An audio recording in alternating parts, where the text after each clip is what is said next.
On a lark, once again Tubi provides, I decided to dive into the sequel to the original 1998 Japanese Ringu movie. Both of them. Both, you say? Yes. Diving into the Japanese Ringu film series is like falling headfirst into the multiverse of madness. There are actually 2 sequels to Ringu, neither of which are sequels to each other. The first was Spiral, shot concurrently with the first film, albeit with a different screenwriter and director, and released in the same year as Ringu. It was based on the novel Spiral, the sequel to the Ringu book, written by the same author, Koji Suzuki. Spiral tells the story of a suicidal doctor who comes across the cursed videotape and finds that it contains, and I kid you not, spoilers here, the dormant DNA of that magic pixie dream psychic girl Sadako from the first film, which transmits itself virally through the optic nerves. This culminates in Sadako's ghost invading the ovum of the female secretary from the first film, killing and possessing her body, and then giving birth to itself. What? Now, Ringu was adored by the Japanese public, made a great deal of money, and went on to be one of the classics in the genre.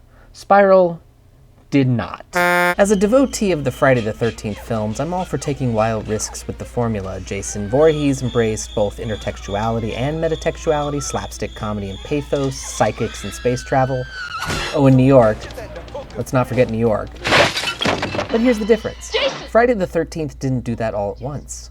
Part 2 of that series adhered pretty closely to what worked in the first, just with the addition of Jason. Normally, I would applaud a sequel like Spiral, one that takes big risks. But in this case, I think there were too many taken too quickly. Let's call it the Last Jedi syndrome.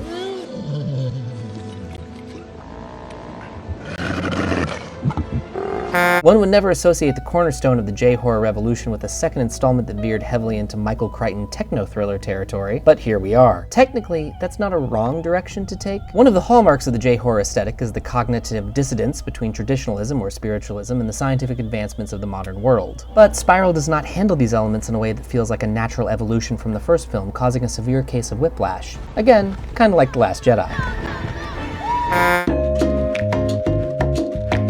So 2 Ringu films were released in 1998. The first one was a big hit, the sequel bombed. The studio knew they still had potential money on the table, so they decided to just try again. This time the narrative from the novels was completely ignored, opting for an original story. Visionary director Hideo Nakata returned to the series, as did the screenwriter from the first Ringu film. Ringu 2 is a standard, straightforward child possession narrative, quite similar in fact to Nakata's American film, The Ring 2, and we all know my disdain for that movie. So is Ringu 2 better than Spiral? Kinda. Is Ringu 2 a good movie? Listen, great movies with definitive endings don't engender sequels. I hope that's not a hostage. However, sometimes the sequels incorporate creative, out-of-the-box thinking with positive results that are a pleasant surprise. He's a friend of yours? He looked like a friend of mine. But not Ringu. Ringu 2 is boring.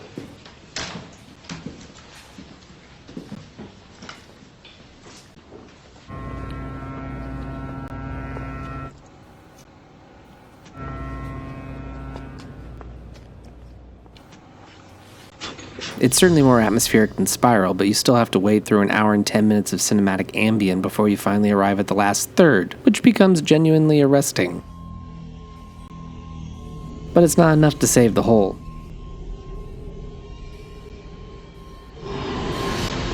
Not even the climax involving a swimming pool and electrical equipment, which seemed oddly familiar. For horror enthusiasts like myself, it's an interesting exercise comparing these 2 alternate sequels to a J-horror classic, but overall, they're both nothing compared to the original, or even its American remake. You can find Spiral and Ringu 2 on Tubi, and you can follow my own filmmaking journey at patreon.com/TheRealMonteLight.